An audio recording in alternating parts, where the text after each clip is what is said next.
రాష్ట్రంలో దేశంలో ఎంత దుర్మార్గమైనటువంటి పరిపాలన జరుగుతుందో అర్థమవుతుందో.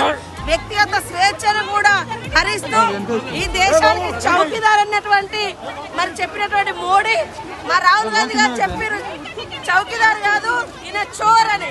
ఆ చోర్ అనేది ఈరోజు స్పష్టమవుతుంది. అందరి టెలిఫోన్లు ఎట్లయితే